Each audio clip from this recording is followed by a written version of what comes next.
Get that monkey away from my table. Some people need to remember their station. Veronica Whitfield's French-tipped fingers tightened around her stemmed glass as she rose at the VIP table. Without a flicker of hesitation, she tipped a full pour of Cabernet onto Dane Roberts's head. Wine sluiced down his face, saturating a suit that cost more than most cars, splashing the linen like crimson spill.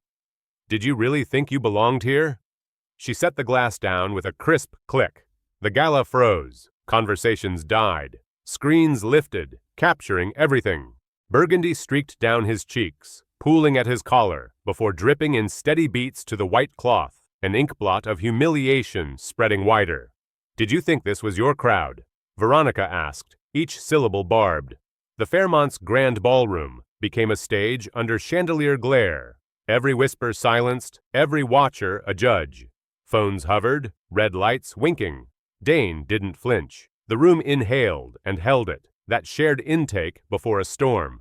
Veronica's smirk widened, convinced she'd defended pedigree. She had no idea she'd just set a fuse beneath her family's empire. The man with wine running from his jawline wasn't some party crasher angling for proximity to power. He was the one person capable of collapsing the Whitfield dynasty with a word, a pen stroke, a simple report. For 3 generations, their name had lived on government contracts, steel, composites, guidance systems, a lineage of profit built on war's machinery. Veronica thought she'd swatted away pretenders. In truth, she had spit in the face of the gatekeeper who could lock every door. She didn't realize that the room's quiet wasn't fear of her, but awe of him. Have you ever watched naked bigotry torch everything it touches? Roll back 12 hours. The Tech Innovation Charity Gala, Silicon Valley's crown jewel fundraiser. $1,000 a plate, invitation only, where deals were whispered over sturgeon, where venture dreams shook hands with procurement reality. The Fairmont glittered, cut crystal, polished brass, velvet hush. Veronica swept in like she owned square footage and oxygen. In some ways, she did. Third-generation heir to Whitfield Defense Systems, Veronica was accustomed to bowing heads and parted crowds, but the numbers back at headquarters had begun to hiss. Veronica Whitfield, mid-40s and immaculately sculpted, cut the room like a yacht through still water. Sheer to Whitfield Defense Systems, among America's largest arms suppliers, a company born building ammunition, matured into aircraft, crowned by missile programs. Her great-grandfather sold bullets. Her grandfather perfected airframes. Her father carved dominance with guidance tech. Now Veronica was expected to carry the torch. Trouble. The balance sheet bled. 3 massive contracts had slipped away. The Pentagon wanted faster, smarter, software-defined warfare. Autonomy, cyber, swarms, not legacy steel. The old playbook felt heavy. Jonathan Whitfield, Veronica's husband, and the company's CEO needed something biblical. Tomorrow's announcement is our lifeline, he had said in the car, his voice low, a tremor buried beneath CEO cadence. The Defense Innovation Unit names the prime for the next autonomous UAV program. If they pick us, it anchors a decade. Veronica half listened. Her attention orbit was social gravity, pulled toward the pecking order ballet. She wanted every camera to see where she sat, which general she air-kissed, who circled her table. Saving the company could wait until the dessert course. As the evening idled forward, Veronica conducted a symphony of small cruelties. She sent back her champagne, twice, murmuring about the Latino server's unkept hands. She wondered aloud if the black valet had finished anything past homeroom. A young Asian founder approached with practiced courage. Veronica suggested she'd do a killer job with back of house. Each line arrived with a poised smile that never warmed her eyes. This wasn't improvisation. It was ritual. Humiliate to ascend. Yet the person who would matter most hadn't arrived. The story's hinge waited by the marble entry. At 8:47 p.m., Dane Roberts entered, tailored navy, easy posture, quiet confidence. He didn't hunt conversation. Conversation found him. People nodded with the unstudied respect that can't be faked. Procurement chiefs, founders whose signatures move markets, uniformed brass who don't waste time. Cards appeared and disappeared. Heads leaned in. To Veronica, the sight was an affront to natural order. Who invited him? She breathed to Margaret Duval, willowy and titanium cold, a collector of charity boards and inherited disdain. Margaret tilted her head, earrings whispering. Diversity optics, darling. There's always a quota. Veronica watched. Irritation curdled into mission. Dane wasn't hustling like the climbers she swatted aside. He was being courted. She flagged Jonathan with lacquered nails. Do you know that man? By the silent auction. The black one in navy. Jonathan pinched his brow. Please, not tonight. We cannot afford theatrics. Veronica's decision had already landed. Throughout dinner, she stalked his table with her gaze. He sat with 3 Pentagon officials and 2 tech CEOs from recent magazine covers, the conversation tight, strategic, like a briefing. It should have included her surname. Excuse me, Veronica rose, glass in hand, smile fixed like porcelain. A seating mix-up, I think. The ballroom didn't yet know it was about to witness the scariest thing in corporate America. Prejudice amplified on camera. Veronica failed a test she didn't know she was taking. Dane had been watching, not with malice, but with the cool note-taking of a man trained to assess people under pressure.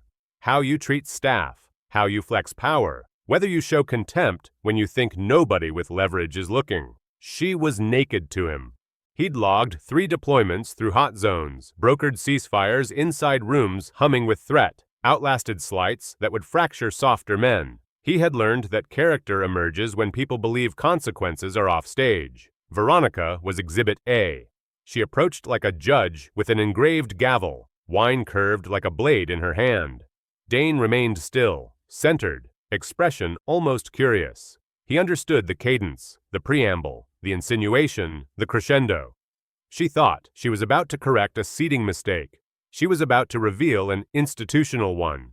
Her heels clicked, a metronome of privilege, toward the Pentagon-heavy table. The wine caught chandelier light, a red cyclone barely contained by crystal. Pardon me, she announced, volume calibrated for bystander microphones. There seems to be confusion with tonight's seating. 5 faces lifted. 3 uniforms, 2 tech titans, and Dane. Their collective attention inflated Veronica's confidence. I'm Veronica Whitfield, Whitfield Defense Systems. 70-plus years supplying the Department of Defense. My great-grandfather's ammunition turned the tide in World War II. A silver-haired colonel nodded, polite, guarded. Veronica's eyes stayed locked on Dane. I couldn't help noticing a placement error, Veronica continued. VIP seating is typically reserved for active primes and senior leadership, not. She let the pause ripen. Charity guests. The air condensed. Phones materialized like orchids blooming. Silent. Hungry. Dane folded his hands. My invitation specifies table 12. Is there a problem, ma'am? Your invitation? Veronica's tone made it a joke. Who sponsored you? I'm seeing real brass, real decision-makers. Her gesture cut toward him, sank, and then you. Defense Innovation Unit, Dane said evenly. They extended the invitation. She knew DIU, the Pentagon's tech spear, modernizers of procurement, yet her brain parsed it as public relations, not power. I see. And you represent what outfit? Which program put you here? I'm here in my capacity as... Let me guess, she overrode, voice climbing for the peanut gallery. A diversity contractor, angling for mouthfuls, at the grown-ups table. A community optics program designed to make the department look inclusive? The tech execs shifted. The uniforms stiffened, almost imperceptibly. This was becoming something not easily forgotten and impossible to ignore. Actually, ma'am, I'm evaluating potential partners for our next major defense initiative, Dane replied, patience intact, bearing unmistakably military now. Evaluate, Veronica laughed, edges sharp enough to cut. What qualifies you to evaluate anything in this sector? An online certification? A colonel cleared her throat. Perhaps we return to our prior discussion. Veronica waved her off, acrylics flashing. No, let's be plain. Too many unqualified people get seats because of skin tone, not merit. Not fair to companies like mine that earned our place. The nearest tables went soundless, lenses steady. Margaret ghosted to her shoulder. Veronica, love, maybe... No, Mags. The octave climbed. I've watched him all night, schmoozing like he belongs, like he earned proximity to actual decision-makers. Newsflash. Dane rose, unhurried, presence expanding, frame taller than Veronica expected, posture ironed by years. Mrs. Whitfield, I think there's a miss. Don't interrupt me. She stabbed a finger at his chest. Do you even know who you're speaking to? My family served this country before you people could vote, before you people were allowed in the same buildings as Americans. The words uncoiled like toxin. Even Margaret flinched. Veronica, please, Jonathan called, forcing through the crowd, face already ashen. No, Jonathan. Someone has to say what the rest won't. She hoisted her wine glass, red cresting. I'm tired of pretending quotas produce competence. I'm tired of undeserving people taking chairs that belong to families like mine. Security began moving, but the human sea slowed them to a crawl. Get this monkey away from my table, she declared, voice ringing under crystal. Learn your place. It's not here, playing pretend. The glass tilted. The Cabernet fell in a perfect arc. It soaked hair, traced cheekbones, bled into navy wool. It splattered the linen like an abstract of arrogance. Did you really think you belonged? Veronica placed the empty flute with theatrical care. Did you really think anyone bought your costume? Silence became cathedral thick. Forks hovered, suspended like guilty knowledge. 300 of the country's most powerful watched cruelty try to crown itself. Dane did something she hadn't gamed out. He smiled, not bitter, not tight, the smile of a teacher grading a test. Interesting choice, Mrs. Whitfield, he said, drawing a handkerchief with unfussy precision, dabbing in calm, methodical strokes. Very revealing. Security closed, but he lifted a palm. No need, gentlemen. Mrs. Whitfield was simply articulating her views on contracting qualifications and racial hierarchies. Sir, we can escort. Unnecessary. He finished with the cloth, folded it with military neatness. Her position is clear, educational, truly. Veronica basked, adrenaline humming. Around her, a few brittle smiles tried to hold. This, to her mind, was leadership. Order restored with a public correction. Ok, I'm glad we clarified, Veronica announced, projecting. Sometimes directness beats euphemism. But applause didn't come. The uniforms looked stricken. The tech CEOs stared like they'd witnessed a felony mid-banquet. Jonathan reached the table, breath shallow. Veronica, what have you done? What had to be done, she said, riding the high. I defended the hierarchy. I protected our reputation. Jonathan turned to Dane, remorse etched deep. Sir, I'm profoundly sorry. My wife didn't. Your wife meant every word, Dane said gently. Character reads truest when people assume they're consequence-proof. Jonathan paled to paper. Character assessment? Dane straightened his tie, the tiniest adjustment, then looked him dead in the eye with quiet authority that makes seasoned soldiers sit straighter. It's been illuminating, Mr. Whitfield. We've learned what we needed regarding Whitfield Defense's culture and leadership philosophy. He pivoted, paused near Veronica. Some errors can't be undone. I hope the poor felt worth it. He walked away, strides measured. Phones everywhere already pushed uploads. Hashtags spun into being. Dar's Winegate sharpened its teeth, about to devour a surname, a balance sheet, a future. Veronica, high on her own narrative, had no clue she'd just detonated a 70-year legacy in front of 300 witnesses. The question wasn't if she'd crossed a line, it was whether the Whitfields could survive the blaze. By dawn, Veronica had become the most disliked woman on American internet. Clips saturated timelines. X, Instagram, TikTok, Facebook, each angle uglier than the last. Winegate perched at number 1, ahead of a celebrity implosion and a West Coast storm. Worse than the poor was her encore. She doubled down like a dare. At 2:00 a.m., while Jonathan begged for restraint, Veronica posted, Sometimes you must stand for what's right. Real Americans shouldn't apologize for defending our values. The gorgeous truth, and some matters, there was real talk, no apologies. The comments detonated. 30,000 responses by sunrise, most demanding boycotts of Whitfield Defense. Screenshots metastasized. Meanwhile, the stock started to sag in pre-market like a tired sail. Jonathan stared at numbers he'd hoped never to see. Down 8, 12, 15%. Algorithmic wolves smelled blood and sold. Board members pinged, Investors snarled. Executives panicked. What was she thinking? No one knew. Jonathan ordered a deep dive on the man from the gala. Everything on him: background, employment, social, the works. The private intel firm returned 3 hours later with almost nothing. No LinkedIn, no Facebook, no X. Public records were bare scaffolding. Detroit birth, West Point graduate, long service. That was it. No one has this little footprint, Jonathan muttered. Not in 2024. His assistant swallowed. There's a reason. People with high-level clearances get scrubbed. DIA, NSA, certain joint commands, ghosts on purpose. Ice crept Jonathan's spine. You think he's government? I'd bet. Too late for careful. Veronica was already on a local morning show, chin lifted, righteousness loaded like a weapon. I stand by it, she told the anchor.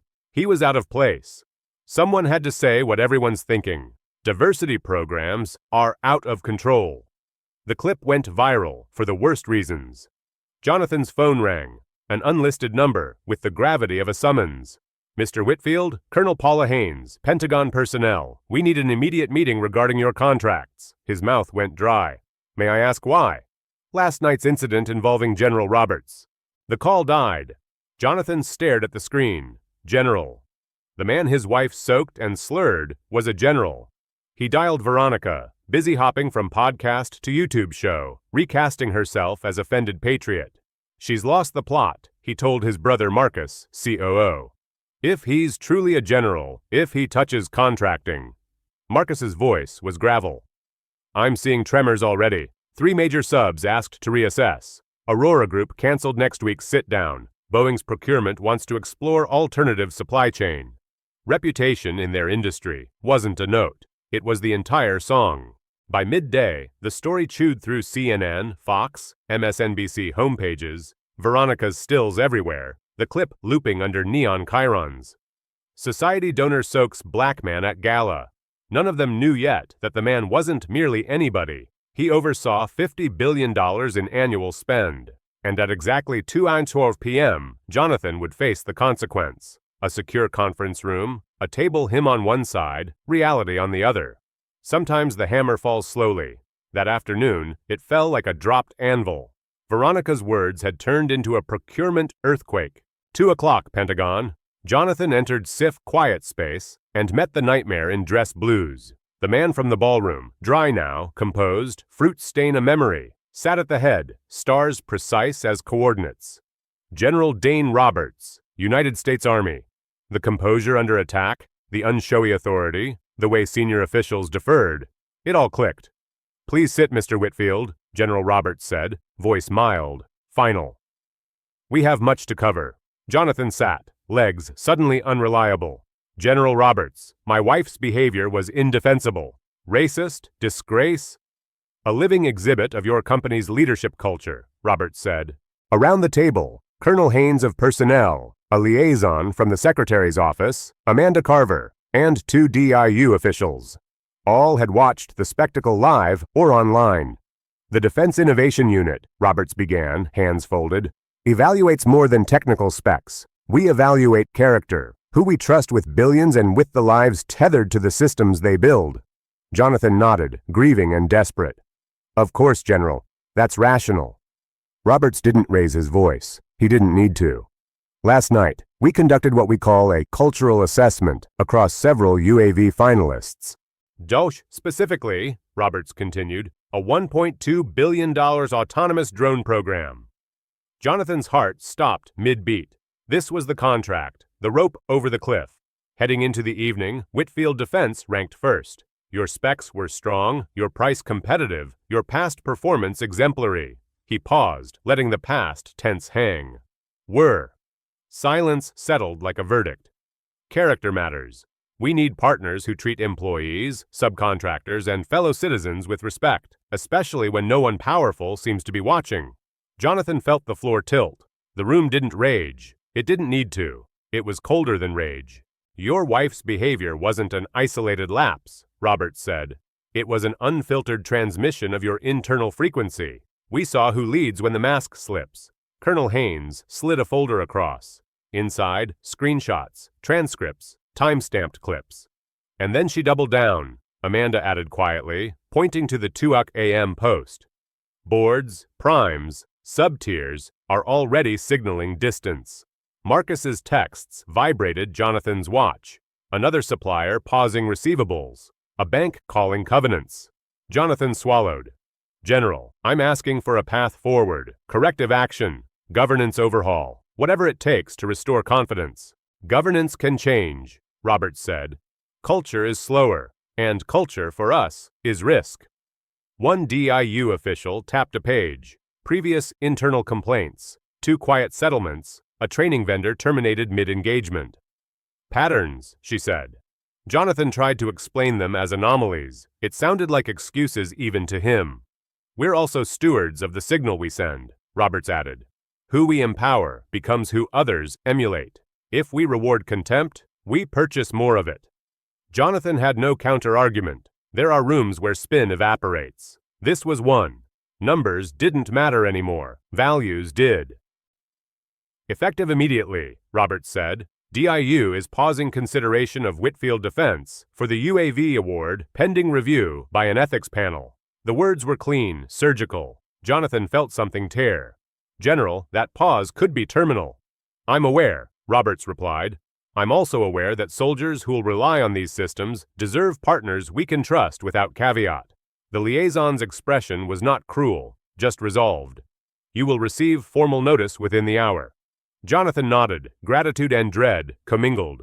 He had asked for a path, he had been given one, it just wasn't paved for him. Back in California, Veronica was still on camera, the world's least strategic media tour continuing like a runaway train, each segment salting the wound. Investors watched in Slack channels and private chats, typing words like toxic, contagion, firebreak. Subcontractors forwarded clauses. Bankers pulled up exposure dashboards. The Whitfield name, long synonymous with capability, was now trending with a hashtag that smelled like smoke. Inside the company, Slack channels went read-only. PR drafted statements, HR prepared listening sessions. But culture doesn't rebrand in an afternoon. Especially not with the internet holding receipts. Veronica finally saw a sliver of consequence when a favored lifestyle brand announced it was severing ties. She scoffed, called it performative. Then came something she understood. A private school board notifying her that certain comments violated community standards. Margaret texted an emoji-laden, lay low. Veronica replied with a flag and an eagle. She told herself history favored spine, but markets favor judgment, and institutions favor predictability. The Whitfields had become unpredictable, and General Roberts, calm, methodical, had already moved to make unpredictability someone else's problem, somewhere far from taxpayer money and lives. The viral arc accelerated. Journalists dug up panels where Veronica had smirked at box-checking hires. Old audio of a fundraiser joke resurfaced, clipped, context-free, damning anyway. Former employees posted threads about glass ceilings that felt plated in tungsten. Competitors didn't gloat publicly. They didn't need to. Their BD teams simply scheduled extra coffees in Crystal City. In group chats, founders traded cautionary tale emojis. Parents swapped links between drop-off and stand-ups. The clip reached corners of America that never read defense budgets. Everyone recognized contempt when they saw it poured by the glass. By afternoon, cash burn math looked different. A paused award meant lines of credit re-underwritten, supplier terms shortened, recruitment pipelines icing over. Marcus called Jonathan. 2 plants will need staggered furloughs if receivables slow. PR floated a statement that read like a hostage note. Legal killed half the adjectives. Meanwhile, a junior comms lead whispered the only thing that sometimes dislodges a boulder: sincerity. But sincerity requires contrition, and contrition requires a mirror. Veronica's mirror reflected only enemies. We don't bend, she said to a friend on speaker, forgetting the friend had a journalist sibling. That quote appeared an hour later. Markets did what markets do, treated arrogance as a catalyst for risk. The sell-off steadied, then resumed. Jonathan stared at a graph that looked like a ski slope. He began drafting board outreach. Somewhere under the numbness, a practical list formed. Independent chair, emergency culture audit, leadership change, public apology not crafted by counsel. He picked up the phone. The person he dialed first surprised him. An old program officer who had once told him, "Reputation walks in the door 3 minutes before you do." He asked for advice, not cover. The officer didn't offer comfort. "You can't undo the poor," she said. "But you can signal you understand why it matters." She suggested 3 moves: immediate removal of Veronica from all governance roles, a genuine apology centered on harm rather than optics, and tangible commitments, a supplier diversity initiative with teeth backed by dollars and authority. "And you need to talk to Roberts," she added. "Not to salvage the award, to salvage credibility." Jonathan wrote it down. Credibility. It had always felt like a byproduct of performance. He finally saw it was a prerequisite. He walked to the conference room where the board had assembled under emergency protocols. Faces ringed the table, some angry, some frightened, a few grim with clarity. Jonathan didn't filibuster. He proposed an independent chair and tendered his own resignation contingent upon transition. "The company matters more than my job," he said. The words tasted like metal and truth. He recommended Marcus as interim, paired with an external operator to stabilize programs. Then he said what no one expected. "Veronica steps down from every role, today." The room exhaled, some in relief, some in shock.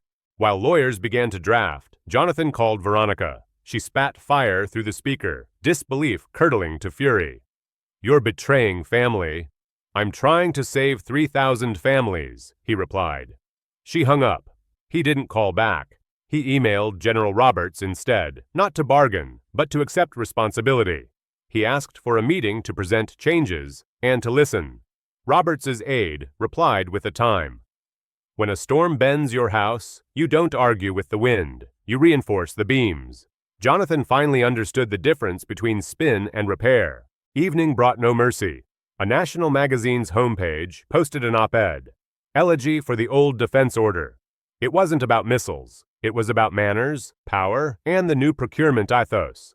Competence plus character, or no check. The piece quoted soldiers who cared less about a prime's brand than whether the people inside it would treat them like ends, not means. Comment sections, normally toxic, were weirdly aligned. "If she'll do that in public, what will she justify in private?" someone wrote. The internet doesn't often agree. Tonight it did, for once, on something that mattered. The next morning, Veronica's world shrank. The trainer canceled. The stylist texted, taking a pause. Invitations evaporated. A charity board asked for her resignation before lunch. She drafted another post, angrier, then deleted it, then posted something worse. Screenshots proliferated. She still believed audiences wanted a fighter. They wanted a grown-up. Jonathan's statement hit at noon. An apology that didn't center his pain. A commitment to changes with dates and names. An announcement of his transition and of Veronica's immediate departure from all roles. He didn't ask for forgiveness. He asked to be judged by actions. The internal town hall that followed was raw. Employees cried, cursed, asked whether the company they'd given their 20s to would live to see their 30s. Marcus answered in concrete nouns: runway, contracts, customer conversations, a plan for keeping paychecks moving. He didn't mention legacy, he mentioned trust. In DMs, engineers who had almost left decided to wait a quarter. A plant lead emailed a list of culture fixes. HR created a path for anonymous reporting with external oversight. None of it would impress a headline. It impressed some hearts that mattered. Meanwhile, Boar's Winegate kept chewing through feeds, but the tone shifted fractionally. Some posts began to separate Veronica from thousands of employees. It wasn't absolution. It was nuance, one of the internet's rarest minerals. Jonathan flew to DC alone. He didn't bring PR. He brought a notebook. In the corridor outside Roberts' office, he rehearsed 3 sentences. "We failed. We are changing. Tell me what accountability looks like to you." When his name was called, he walked in prepared not to speak. It's astonishing how persuasive silence becomes when you've finally learned to listen. He sat. Roberts entered, same quiet authority. No visible triumph, just mission. "General," Jonathan began, "thank you for the time." Roberts nodded. "You know why we're here." "Yes, sir." Jonathan summarized the changes without ornament. He didn't offer excuses. only context where it clarified responsibility, not where it diluted it. Roberts asked blunt questions. Jonathan answered plainly, occasionally with, "I don't know," followed by, "I'll find out." They spoke about systems that make certain behaviors survivable, even profitable, until a camera forces a reckoning. They spoke about the difference between contrition and damage control. Roberts didn't give hints. That wasn't his job. He did lay out standards, as if reading coordinates. Workforce dignity embedded in metrics, supplier inclusion written into spend, leadership measured by how it behaves when unobserved. You can hit deadlines with fear, he said. You can't build resilience with it. Jonathan wrote fast. He felt something like grief loosening, replaced by obligation. As the meeting wound down, Roberts offered neither carrot nor stick. "We'll observe," he said. "We'll remember." Jonathan understood. The door wasn't locked, but it was no longer on a hinge he controlled. Outside, the air felt different, colder, honest. Jonathan phoned Marcus. "We have a shot at long-term credibility if we earn it. Short-term, assume no award." Marcus had gamed for that. "We can keep 2 lines hot if suppliers hold." Some would, some wouldn't. Trust is currency. They were overdrawn. The next days became a grind of calls, walkthroughs, memos that didn't read like memos. Veronica, meanwhile, fumed in a mansion that felt emptier by the hour. Margaret stopped answering. The trainer stayed paused. The mirror finally showed a crack. She looked away. By week's end, the chart stabilized. Still ugly, no longer vertical. A handful of customers reached out privately. Not forgiveness, not friendship, just a request to keep them posted. That's what recovery looks like at first. Less falling. PR wanted to pitch redemption arcs. Jonathan said no. "We don't get redemption. We get work." He met with the junior comms lead, the one who'd suggested sincerity, and asked her to draft internal updates with plain verbs.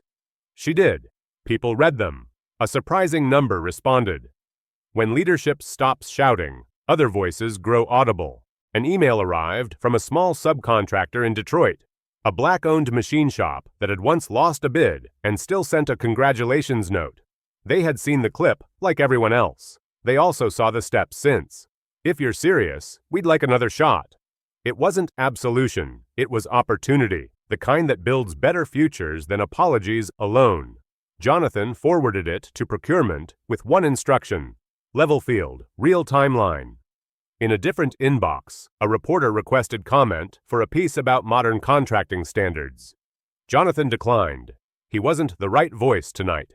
He drafted a personal note instead, never sent but written for the soldiers who would eventually fly, maintain, or depend on whatever Whitfield built next. It said, "We lost your trust by showing contempt for people who look like many of you. We will earn a fraction back by how we treat the least powerful in our halls." He saved it. He went home to a house where silence used to feel luxurious and now felt earned. Veronica wasn't there. She'd driven to Margaret's coastal place. Margaret's husband opened the door, said the house was unavailable. Veronica slept in a guest room at a cousin's. She told herself she'd been abandoned because people feared backlash. She didn't allow the more accurate story. People feared proximity to contempt. In the morning, she drafted an apology. It read like a press release, and a threat had a child. She deleted it. She stared at the blank for a long time, then typed something simple and stopped halfway through the second sentence. Outrage is easy. Humility feels like learning to write with your non-dominant hand. She closed the laptop. She wasn't ready. The DIU Ethics Committee convened. They don't move on Twitter time, they move on stewardship time. They logged inputs, clips, statements, internal steps, external signals. They met with Whitfield line leads, not just executives. They asked welders and analysts how meetings felt, who got credit, who got cut off. They read anonymous submissions. Meanwhile, other primes made their pitches. Some were better on paper, some were better in rooms. It's comforting to pretend that excellence alone wins. Tonight, characters shared the podium, and few people in the old guard knew where to look. Days stretched. The internet found new targets. The hashtag cooled from hard boil to simmer. But the video didn't vanish. It nested in the cultural archive, ready to reappear when needed.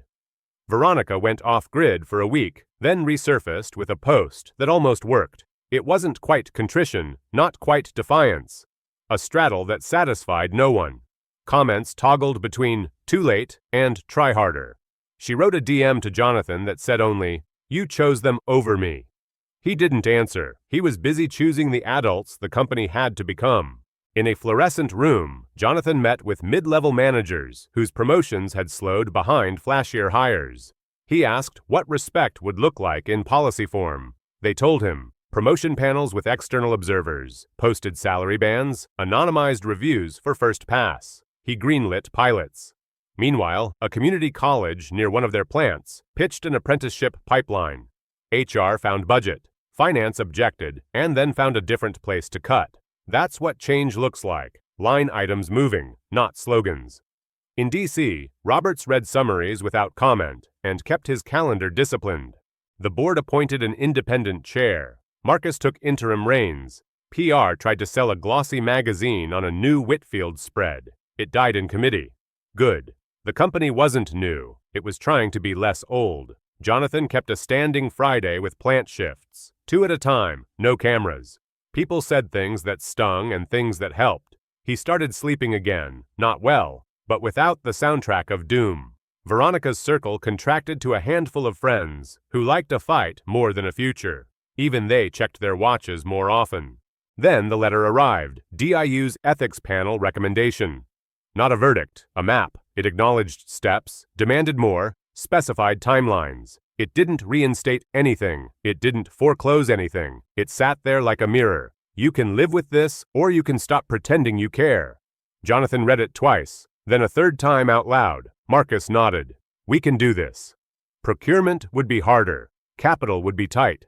But the hard thing wasn't money. It was attention. Sustained attention to how people are treated when the clock strikes past the press cycle. Jonathan sent a note to Roberts. Thank you for the clarity. We'll proceed regardless of award outcome. It's the company we should have been. He meant it. That's a small sentence, and a big shift. Roberts replied with a line that belonged on a wall. Integrity that depends on victory is just ambition in dress blues. Jonathan printed it. He taped it above his desk. He finally understood the difference between wanting to win a contract and wanting to deserve one. The first had governed his calendar. The second began to govern his days. Veronica drove back to the city. She passed the Fairmont without looking. Inside the lobby, a charity board had replaced her name on a plaque with someone else's. She didn't see it. She thought about posting a long thread. She didn't. She called her mother. They didn't talk about wine. They talked about the first time Veronica learned that rules bent for her. It was a gentle conversation, and it hurt. That night, in a quiet kitchen, she poured a glass of sparkling water and didn't like how it tasted like nothing. There's no single turning point in a story like this, just a drift from heat toward light.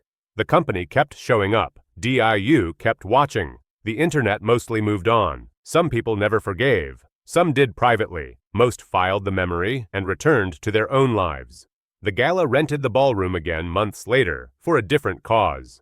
New scandals arrived to compete for bandwidth.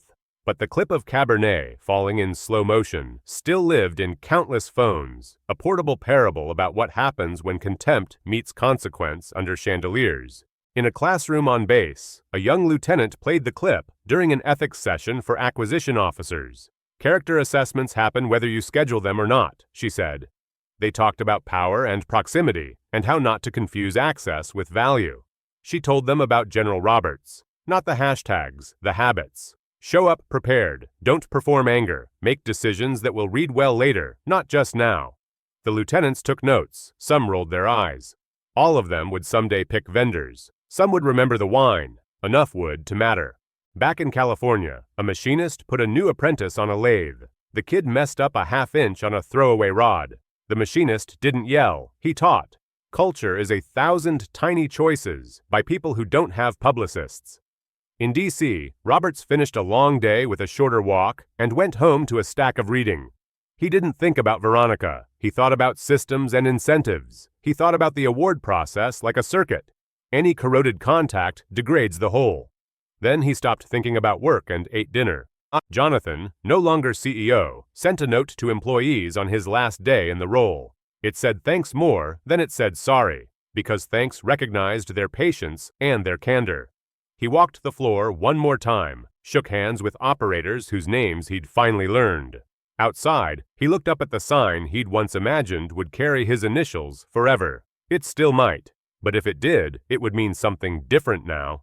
He drove to the airport for a commercial flight. He sat in coach and didn't mind. A week later, DIU announced the award, not Whitfield.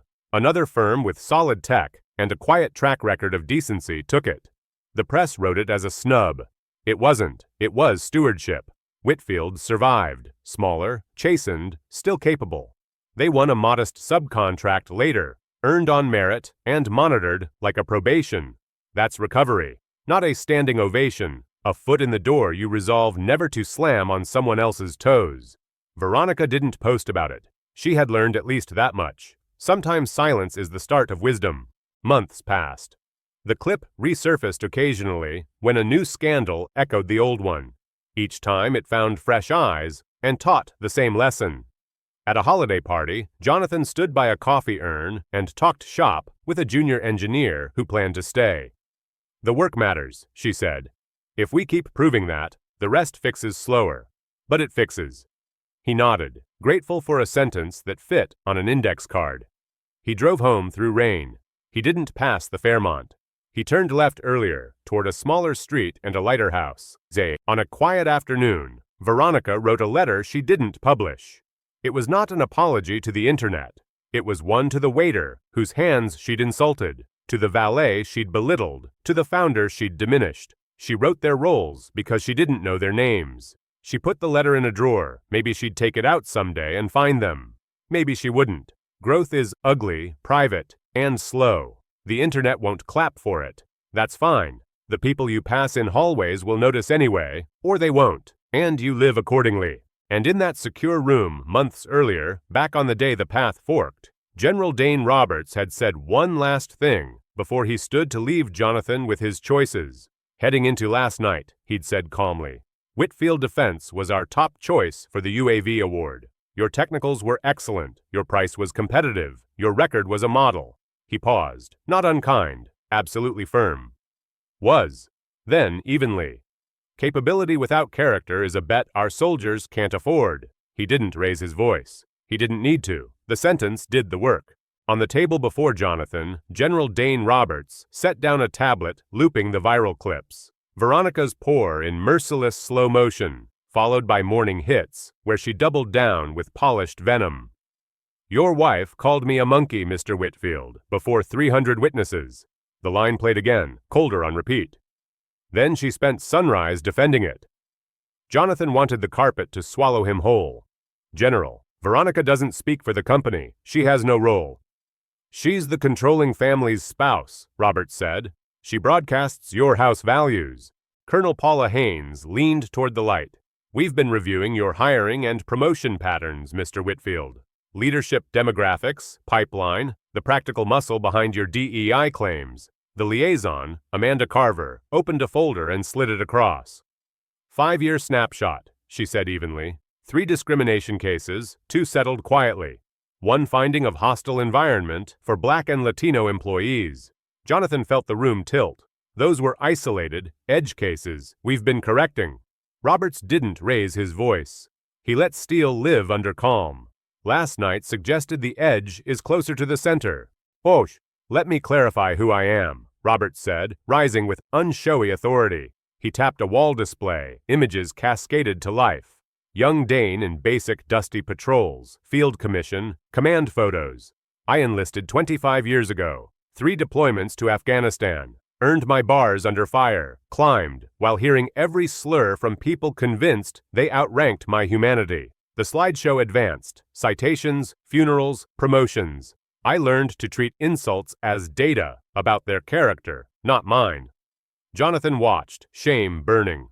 The last frame showed 4 stars worth of gravity without a flourish. "I now oversee the Defense Innovation Unit's annual portfolio, roughly $50 billion, Roberts continued, voice controlled, unsentimental. "I personally greenlight or kill the major tech awards moving through the Pentagon, including the autonomous UAV program that could have steadied your company for a decade." The HVAC hummed like a witness. When people underestimate me because of skin, they tell me exactly who they are. Your wife's exhibition wasn't subtle. It was comprehensive. He returned to his chair, tablet dark. The silence in the skiff felt like a held verdict, not a pause. She didn't just expose her own prejudice, Roberts said, hands folded, ring flashing once. She signaled what your firm tolerates, who gets protected, who gets dismissed, the culture you export to subs and troops. Jonathan finally found breath. General, please. She'd been drinking. She's rattled by the numbers. We've never… Alcohol doesn't manufacture racism, Roberts cut in, still even. It unmasks it. Stress doesn't conjure contempt. It reveals what was stored. Haynes slid another page. Decision memo, she said.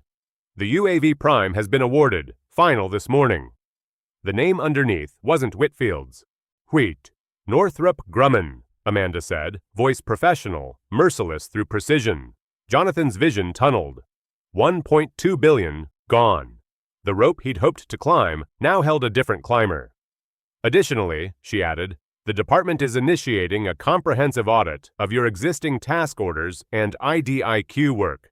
Evidence of discriminatory practice or corrosive culture triggers immediate termination for cause. There was no anger in her tone, only policy. Jonathan felt lineage crumble like plaster. 3 generations, reduced to clips and clauses, because one person insisted hierarchy meant humiliation in public view. There is one step that matters immediately, Roberts said, quieter. Jonathan looked up like a man spotting shore. Anything. Remove Veronica from any tie to Whitfield. Formal, informal, advisory, symbolic. Launch real training with real accountability. Stand up an independent culture oversight panel with external authority. Issue a public statement that actually understands harm, not a hostage note. Jonathan nodded fast. Yes, yes to all. Roberts didn't soften. Even perfect execution won't resurrect the UAV award. That door is sealed. This is triage for whether you belong in this ecosystem at all. He left the Pentagon hollowed, sat in his car staring at notifications. 17 missed calls from Veronica during the meeting, each one a drumbeat of denial. Traffic drifted past the window like indifferent time. When he finally drove home, the living room had been converted to a studio. Rigs, soft boxes, a mic on a boom. Veronica sat with a populist podcaster treating her like a folk hero. I stood for merit, she declared into the lens. For American backbone over performative quotas. Someone had to say what others whisper. Jonathan watched the shovel swing. My family's defended this nation for 7 decades, Veronica continued, cadence sharpened by indignation. We earned those seats with sweat and sacrifice, not diversity tokens. The host nodded, eyes glittering for clicks. So, no regrets? None, she said. I'd do it again tomorrow. Jonathan crossed the frame, pressed the power buttons. Lights coughed to black. We're done, he said. Out. The host stammered, gathered cables in a panic, team scrambling toward the door. Veronica stared, baffled fury building. Jonathan, what is wrong with you? That interview was landing. Metrics were… Do you want to know who you drenched? He asked, voice flat enough to cut. Veronica rolled her eyes. Some quota pick trying to cosplay at a head table. We've been over… General Dane Roberts, Jonathan said. Head of DIU, the man who decides where $50 billion in contracts flows each year. Her expression emptied like a battery. What? The man you called a monkey in front of generals and cameras. He was evaluating us for the UAV. Color fled her face. Impossible. He was just sitting there like he belonged. He did. More than you, Jonathan said, exhausted truth spilling. More than me. He outranked everyone in that room by gravity alone. Veronica collapsed into a chair as realizations spread like frost. The UAV… awarded this morning, Jonathan said. Not to us. She rallied with disbelief. We can explain. Context matters. Explain that my wife is a bigot who humiliates a decorated general at a benefit? He snapped. That our leadership reads worth by pigment? Context won't fix contempt. She drew herself up. I'm not racist. I protected what's ours. By dehumanizing who protects us. His phone buzzed. Bored. Emergency session. Caller ID, Richard Whitfield. Veronica's father rarely raised his voice. He didn't need to. 2 hours later, the boardroom brimmed with gravity. Investors, former principals, counsel. Richard sat at the head, face chiseled to stone. "Explain," he said, not loudly, not kindly. Veronica tried the polished tone that charmed donors, but this audience was vaccinated. "Daddy, I defended our reputation. That man was clearly out of place." "That man," said board member Patrice Collins, eyes like ice, "is General Roberts. I served under him in Kandahar. He's unimpeachable." Veronica blanched. Former SecDef William Carr leaned forward. "Have you grasped the damage? 15 clients have already called in reassessment." "This is temporary," Veronica tried. "Once people understand the context," Richard said, syllables slow as a gavel, "is that my daughter humiliated a black general on camera and then toured the morning shows insisting she was the wounded party." "Let's review," Collins said, opening a laptop. Screens filled with her posts, stories, interviews, the victory lap of grievance. Headlines marched, "Heiress doubles down." "Billionaire spouse defends racial slur." "She called him an animal," Collins said flat. On video, in front of Pentagon brass, Veronica reached for patriotic rhetoric. "I was defending American values." Richard's reply was permafrost. "Is racism a national value? Is spitting on a war hero part of the tradition you think we steward?" Silence settled. Collins glanced at counsel. "The EEOC reached out. They're opening a culture inquiry." Carr added, almost clinically, "The department has initiated a full review of our active awards. Any whiff of discriminatory practice translates to termination for cause. This is existential." Eleanor Whitfield, Veronica's mother, broke her quiet at last, voice gentler than the content. "You haven't merely embarrassed yourself. You've endangered livelihoods built over 70 years. Veronica lifted her chin. "I can fix this. I'll apologize, It's past slogans," Richard said. "We're talking triage." Collins tapped another file. "Market impact, down 32% since open. 4 subcontracts gone by lunchtime. Boeing is reevaluating alignment." Carr continued reading the casualty list. "Lockridge paused next week's talks. Raycrest is modeling alternative sources." The numbers were not emotional. They didn't have to be. Richard rose with a slow, deliberate authority that told everyone what the next sentence would be. "By the authority vested in me as chair, I'm removing Veronica Whitfield from all roles. Board, advisory, honorary, effective immediately." "Daddy, you can't." "I can, and I have." He didn't sit. "Your trust distributions are suspended pending a full assessment of damage tied to your actions." Votes rang around the table, unanimous.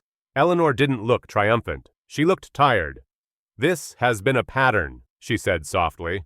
"Servers, assistants, drivers, anyone you label beneath you. It ends now." Collins opened a thicker folder. Additional incidents. A 2019 wrongful termination, black engineer, settled for $200,000. 3 internal complaints that vanished into HR mulch. Witness statements about slurs in non-public settings. "This is not a moment, Veronica. It's a record." Carr folded his hands. "The general didn't react to a single pour. He assessed a culture. Then he protected the force accordingly." Veronica scanned faces she'd known since cotillions and ribbon cuttings and realized none were moving to catch her. "Please," she whispered. "This is my family's company." Richard's reply was final. Family implies duty, honor, stewardship," he said. "Leadership means you don't torch the house for applause." Jonathan, who had sat numb and silent, finally spoke. "I've filed for divorce." Veronica stared like she'd been slapped. Jonathan didn't blink. "Papers go out tomorrow." "You can't. I won't watch you drag 3,000 paychecks off a cliff." The meeting adjourned with the slow thunder of chairs. Veronica remained alone with a stack of consequences. Outside, headlines refreshed. Inside, a legacy recalculated itself without her name on any page that mattered anymore. The worst had not arrived. While the Whitfields amputated to save the organism, General Roberts and his team began scoping reforms that would ripple well beyond one company. The question no longer centered on whether Veronica would land on her feet. She would not. It widened. Would procurement finally anchor character next to capability permanently? And could an industry accustomed to rewarding results, regardless of means, learn to ask, who are we empowering? The Gallipore was already morphing from scandal to standard-setting case study, one that would outlive every headline. Jonathan drove home through a city that suddenly felt older. In the kitchen, he opened a legal pad and began writing names. Interim chair candidates, outside investigators, community partners with authority, not optics. He listed actions that would hurt, his own transition, public contrition, independent oversight that could veto him. He circled, "Call Roberts' office," and underlined it twice. In the margins, he wrote 3 words. Earn it back, not the contract. Trust. He stared at those words until they stopped looking like a slogan and started feeling like orders. Veronica woke to a quieter phone. Sponsors had postponed galas. Boutiques reconsidered partnerships. A favorite restaurant canceled her standing table for renovations. She dialed Margaret and got voicemail. She tried the trainer. He was out of town indefinitely. She told herself it was cowardice, not consequences. In the mirror, the practiced features still assembled. Precision hair, museum makeup, the armor of money. She practiced an apology. The sentences sounded like a closing argument to a jury that wasn't in the room. She deleted the draft and poured coffee with shaking hands. Jonathan met Marcus at headquarters before dawn. They walked the floor without entourage, pausing at machines that outlived CEOs. 2 lines we can keep hot, even if receivables slow, Marcus said, tapping a clipboard. If terms compress, we stagger shifts, not slash. Jonathan nodded. Stand-up listening sessions, no executives presenting. We attend, we shut up. He drafted a note to employees. No excuses, concrete steps, names of people with veto power over the board on culture calls. He wrote, "We will be measured by how we behave when no one's filming." At DIU, Dane Roberts began the deliberate work that lasts longer than headlines. He didn't schedule victory laps. He convened a working group, Haynes, Carver, contracting officers, program leads, tasked with designing permanent character assessments, not performative rubrics, observable behaviors, external reporting lines, workforce metrics tied to award risk. Measure what matters, he said, and stop paying for what corrodes. They debated frequency, enforcement, whistleblower protection that doesn't strand careers. Someone asked about the politics. Roberts kept it simple. We buy capability that won't put rot inside systems we hand to soldiers. Veronica's father sent a car. The ride to headquarters felt longer than childhood. In the executive conference room, portraits stared from walls she used to treat like a mirror. Richard entered, older overnight. "You'll meet with counsel," he said. "You'll sign removals. You will not speak to the press." Veronica started to argue and found no oxygen. Eleanor sat beside her, hands folded, eyes kind.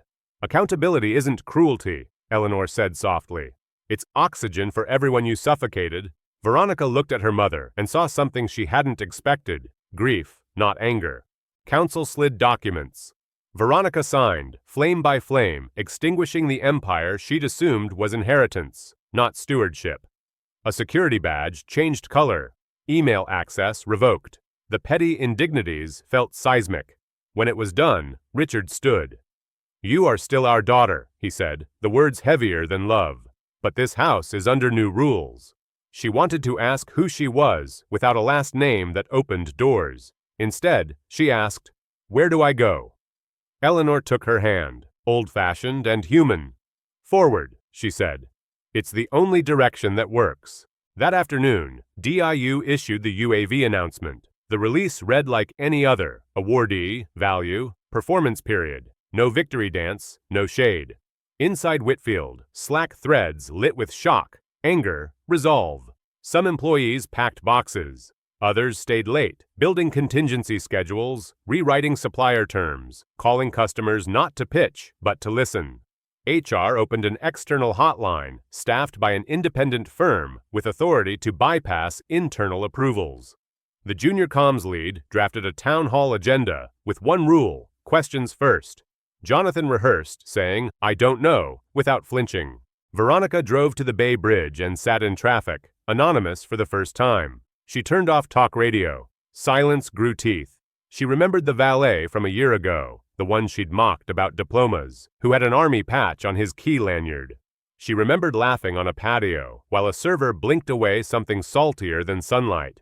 Memory, uninvited, curated its own montage. At a red light, her phone buzzed with a right-wing, exclusive request. She hovered over Accept, then closed the app and let the notification die. In D.C., Roberts briefed a small group of congressional staffers. He didn't bring the clip. He brought a framework.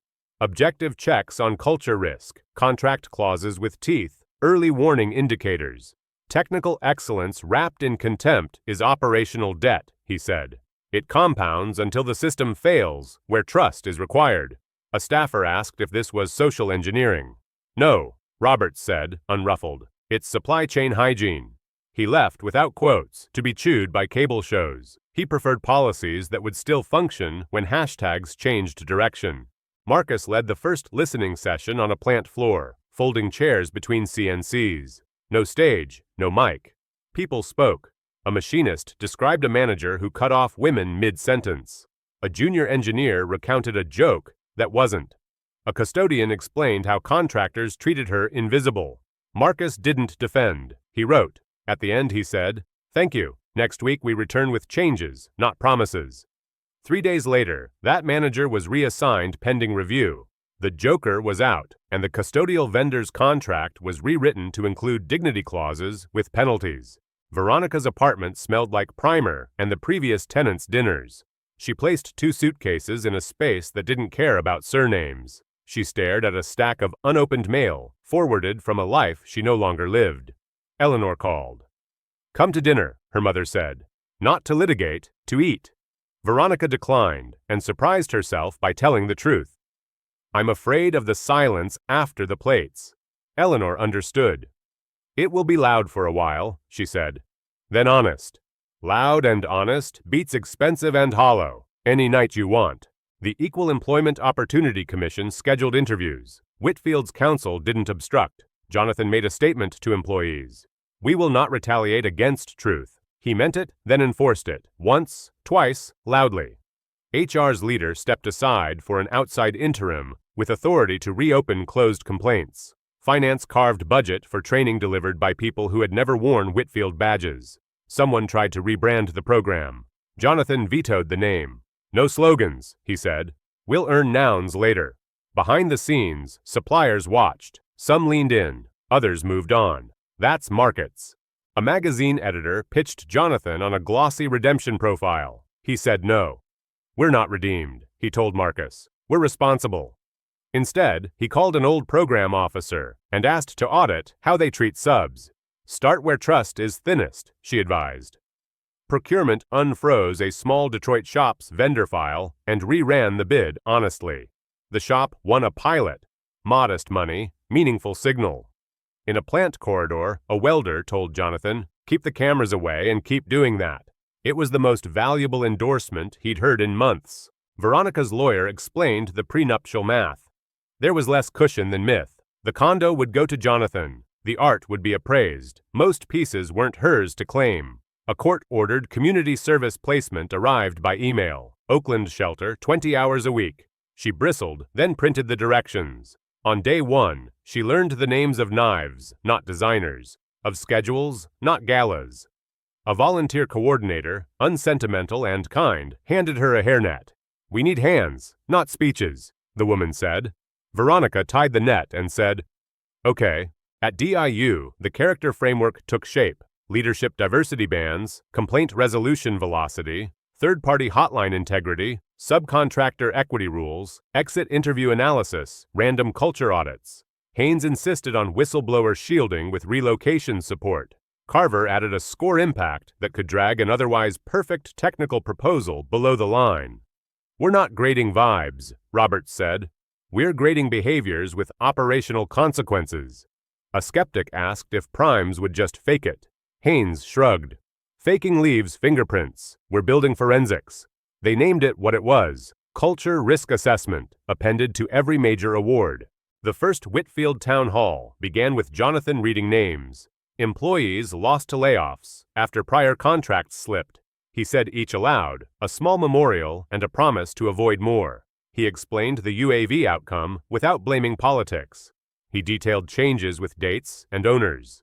Questions came hard. Why should we trust you? Why now? He answered plainly, don't yet. Judge us by next Friday's actions and the Friday after. He ended with one ask, hold us to receipts, not rhetoric. The room didn't clap. It didn't walk out either. Veronica's second week at the shelter, she met Marcus, an elderly vet with a cane and a wit that could cut silk. He called her Miss V because he refused to remember last names. She filled out job forms with him, learning the shape of bureaucratic mazes she'd once dismissed from behind frosted glass. You're good at boxes, he said, pointing at the fields. I used to be good at tables, she replied, thinking of placards and centerpieces. Tables feed fewer folks than boxes, he said. For the first time, she laughed honestly. A right-wing host posted Veronica's old clips with fire emojis and an invite to reclaim the narrative. She didn't reply. The silence surprised the host more than any rebuttal. Instead, Veronica drafted a letter she didn't send. To the valet with the army patch, the server on the patio, the founder she'd demeaned. She wrote, I weaponized the room against you. She listed how. She didn't ask forgiveness. She asked for nothing, which is the hardest ask. She put the letters in a drawer she could open only after telling them in person. Whitfield's Supplier Summit met in a Spartan conference room, not a resort ballroom. Jonathan and Marcus listened as small vendors described net 60 terms that acted like choke collars. They renegotiated to net 30 for shops under 50 employees and guaranteed faster pay for on-time quality. A mid-size firm's CEO cried quietly after the session. You just gave me 2 hires, she said. Jonathan told her to hire them and send the names so he could brag internally. It felt like the opposite of performative, a spreadsheet cell that made a human dent. Roberts testified in a closed-door session about the framework. We are not inventing morality, he said.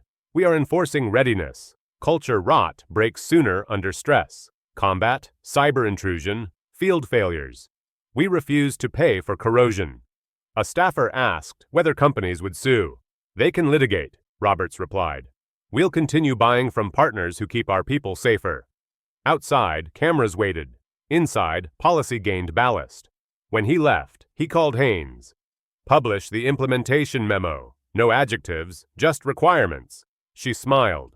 My favorite kind of prose, she said, and hit send. Veronica attended a mandatory counseling session as part of community service.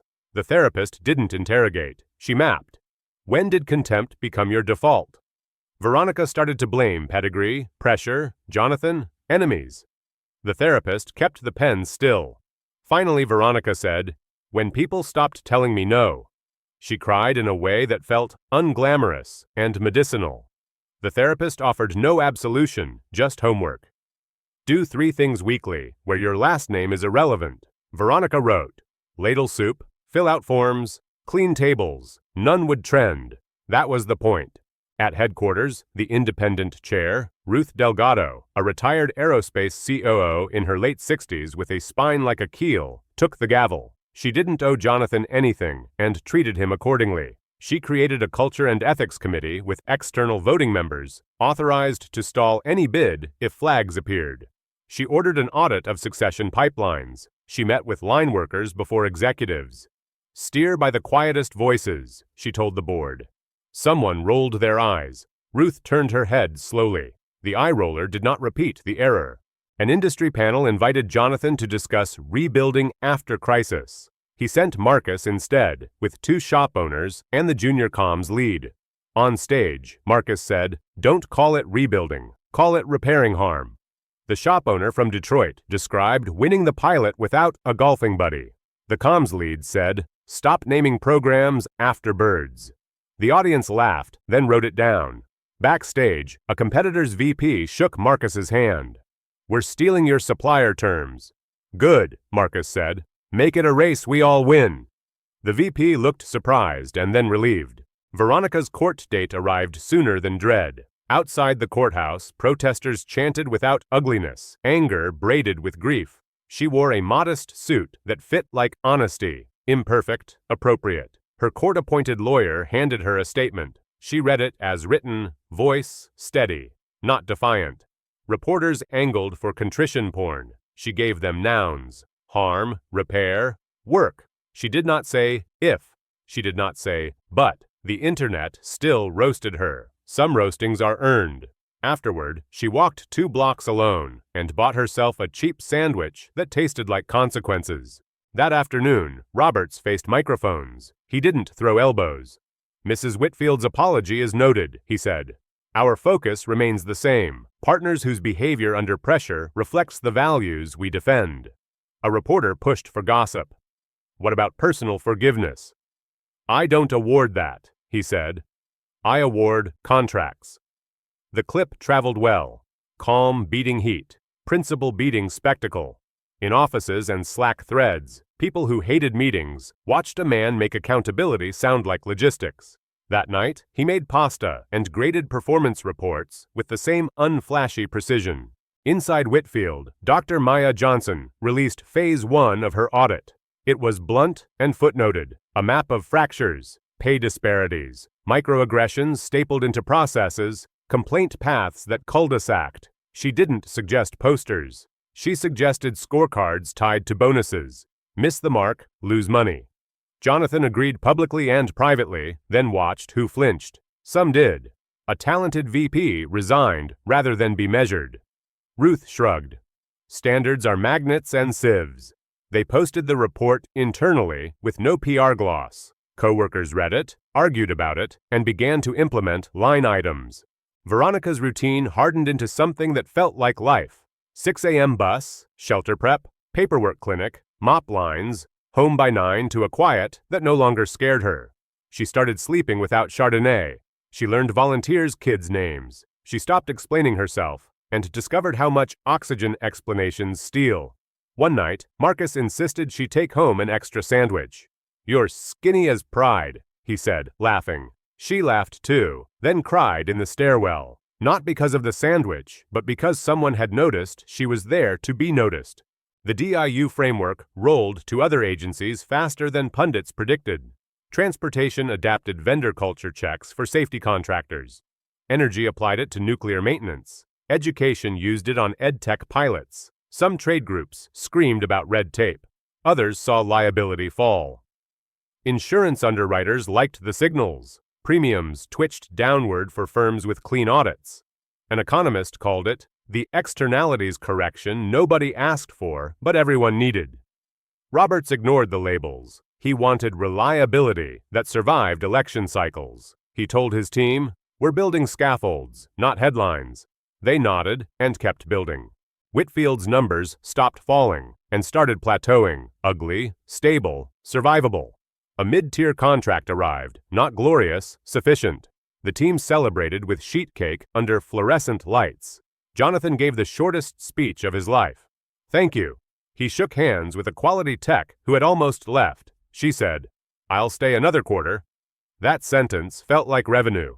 Marcus posted a photo of the cake on the internal channel with the caption, "This is what not dying looks like." People added emojis no investor deck would include, and then returned to their stations. Veronica attended a workshop on bias with other court-assigned attendees. The facilitator, a black woman about Veronica's age, didn't coddle. "Say the thing," she urged, "then sit with it long enough to notice the instinct to decorate it." Veronica said pieces of truth in sentences she couldn't fix with polish. Envy dressed up as superiority, fear of scarcity at tables conjured to exclude. She listened more than she spoke. Afterward, she cleaned folding chairs. A man in a security uniform told her she stacked them right. "Most folks stack them selfish," he said. Ruth visited the night shift, not for theatrics, but because policies should survive after daylight. She asked the kind of questions that don't make it into minutes. Who talks over you? Who takes credit? Whose absence makes you breathe easier? She left with 3 names and a list of fixes. 2 weeks later, those names had new managers, and the fixes existed in policy, not post-its. Word traveled, quiet and electric. People started testing the hotline with low-stakes complaints to see if it worked. It worked. Trust always starts provincially. Roberts spoke at West Point, not about Veronica, not about scandal, but about leadership that doesn't metastasize under stress. Character isn't decorative, he told the cadets. It's predictive. He described a procurement officer who lowered a price by humiliating a vendor and bought a hidden cost that exploded later. He described a sergeant who ran a platoon on fear and couldn't retain talent. He didn't moralize. He diagrammed failures like maps. Afterward, a plebe asked for a selfie. Roberts obliged and told him to hydrate and ignore loud cowards. A journalist wrote a long piece on Whitfield's transformation. Jonathan gave one quote, "We are mid-repair." The writer spent more time with line workers, the shelter, DIU staffers, and a sub in Detroit than with boardrooms. The story landed without triumphalism. It ended on an image of a plant bulletin board covered in printed receipts of actions taken because someone spoke up. In the comments, internet strangers didn't agree on politics, but they agreed on a sentence. Pay people faster, treat them better, build cleaner things. Sometimes simplicity out-argues spectacle. Veronica finally opened one letter from the drawer and hand-delivered it to the patio server at her old favorite restaurant. The woman had moved to a better job. Veronica waited by the host stand, letter folded twice, palms damp. The server read it in silence, then said, "I believe you're working." She didn't hug Veronica. She didn't spit. She nodded once. Veronica walked to the sidewalk and sat on a bench until her breath matched the street. Not forgiveness, not a scene, just a tiny hinge turning somewhere inside the doorframe. A year's worth of culture risk assessments produced their first measurable batch. Award differentials, corrective actions, disqualifications. A few primes protested loudly, then quietly scrubbed their houses. A handful of small firms rose. Quality followed. Roberts reviewed a quarterly dashboard with the same attention he gave to weather in a war zone. "The graph should be boring," he told Haynes. "Flat lines mean stability." She smirked. "You just asked a Pentagon office to love boring." He nodded. "We can try." They did, and for once, the bureaucracy cooperated with decency. Eleanor visited the shelter on a gray afternoon, pearls and practicality. She didn't sweep in, she signed in. She watched Veronica run a resume clinic, moving gently through bullet points that had never seemed like lifelines before. On the curb, Eleanor said, "I'm proud of who you're practicing to be." Veronica stared at her hands. "I broke everything." "We can sweep, we can build," Eleanor replied. "We cannot rewind." A volunteer called for Miss V. Eleanor smiled at the name. "Answer them," she said. Veronica did, and the moment didn't ask for applause. The internal numbers at Whitfield inched. Leadership now less pale, more varied in schools, geographies, accents. Meetings sounded different. PowerPoint decks had fewer euphemisms. Procurement published quarterly fairness metrics. Someone created a meme, no birds, just receipts. It cluttered Slack, then appeared on a mug that HR pretended not to notice. Jonathan stopped keeping a resignation letter in his desk. He still kept Roberts' line taped above his monitor. "Integrity that depends on victory is just ambition in dress blues." It read like both warning and map. He checked it daily. Veronica earned back small privileges the slow way. Unlocking the storage closet, training new volunteers, being trusted to run intake without supervision. None were glamorous. All were clean. Marcus brought her a printed job posting for a state office admin role. "You do boxes like a champ," he said. "Trade the hairnet for a badge." She hesitated. "Would they hire me?" "Ask them," he said. She sent a resume, stripped of famous nouns. The interview panel asked practical questions. For once, Veronica's answers were better without sparkle. She left unsure and oddly calm. Roberts received a briefing on an unrelated program failure. Completely different contractor, completely different tech. The root cause read like culture. Silenced engineer, retaliatory supervisor, falsified test logs. He wrote 2 words in the margin. "See? Again." He forwarded it to the working group with a note. "More evidence the framework isn't moral theater."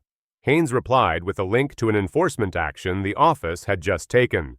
Carver added, "Vendor trying to forum shop an appeal. We're ready." Roberts texted one line, "Stay boring, stay brave." The team sent a thumbs up. Whitfield won a modest award on a program nobody tweets about. It paid well enough, demanded diligence, and came with a mid-year culture audit clause. Jonathan accepted the clause gladly. "Audit us monthly. he told the CO. We'll learn faster. On the plant floor, someone taped the notice next to the time clock with a smiley face drawn by a grease pencil.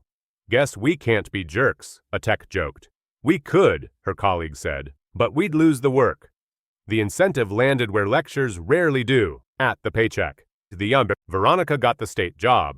First day, she wore flats and carried a tote instead of a status bag. Her desk had a view of a parking lot and a fern she promised not to kill. She processed permits, answered phones, calmed people who felt invisible. She was good at calming, not with sugary words, but with clear steps. At lunch, she ate a sandwich that didn't require a reservation. When the day ended, she took the bus and didn't feel diminished. There is a freedom in being nobody's spectacle. A year to the week after the pour, a quiet ceremony at the Pentagon promoted Dane Roberts to 4-star. The room applauded like professionals, warm, contained. He thanked mentors, troops, civilian partners. He did not mention Veronica. He mentioned systems and stewardship and the weight of budgets measured in lives. Afterward, he shook hands until the line ended, then took the long hallway back to his office. On the wall, framed memos from boring days reminded him why boring wins, procedures that protect people from somebody's bad afternoon, disguised as leadership. A columnist tried to allegorize the whole saga into a neat timeline. Real life refused. Whitfield's culture didn't become perfect, it became measured. The shelter didn't end homelessness, it made 100 days survivable for 100 people. The DIU framework didn't sterilize corruption, it starved some of it. Veronica didn't become a saint, she became accountable. Jonathan didn't become a hero, he became useful. Roberts didn't become a celebrity, he remained a servant with power and limits. The story's lesson fit on a rubber stamp, receipts over rhetoric.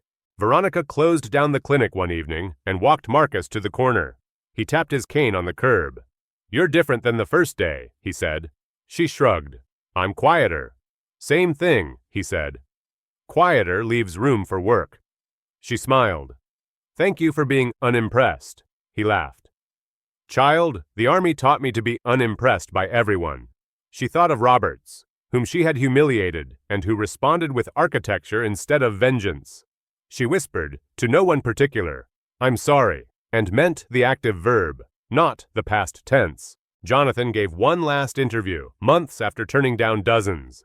He chose a trade journal nobody reads outside the industry and talked about supplier terms, complaint velocity, and the difference between posters and policies. He ended with, our proof is quarterly. The piece got few clicks and many forwards among people who sign invoices. He sent a copy to Ruth, who circled quarterly and wrote, weekly please. He pinned the note to his corkboard. Ambition had a new costume, steady shoes, clear metrics, a tolerance for the unglamorous middle. Roberts visited a test range where the UAV awardee flew a late-stage demo. The aircraft performed beautifully and, more importantly, the team operated in a way that looked like trust. Junior engineers speaking freely, a safety officer interrupting a VP, a debrief where nobody blurred blame. Roberts watched a landing and felt a quiet click inside, the sensation of a decision that had aged well. On the drive back, he called Haynes. Keep the framework dull and inevitable, he said. Roger that, she replied. In other words, institutionalized. He smiled. Exactly. At the shelter, Veronica stacked chairs after a job fair and waved to Marcus. Across town, Jonathan reviewed a culture dashboard with real teeth. In Virginia, Roberts filed a memo no one outside would ever read that still changed futures. None of it trended. All of it mattered. The gala's crimson arc had become a footnote to something larger, an industry learning, inch by verified inch, to pair competence with character. Not perfectly, not permanently, but enough to claim progress without lying. Boring, stubborn progress. The kind that outlives outrage. Lesson. In America, capability without character collapses fast. One public slur, one glass of Cabernet, and a dynasty unraveled. Those of us over 65 know this truth. Dignity is not decor, it's infrastructure. Treat people right when no one's watching, or risk losing contracts, community, and the future we built. Do you agree that character should weigh as much as capability when companies court public trust and taxpayer dollars? If you were in that ballroom, what would you have done? And what lesson would you share with your kids or grandkids? Drop your thoughts below, tap like, subscribe to my YouTube channel, and ring the bell so you won't miss future stories and practical takeaways.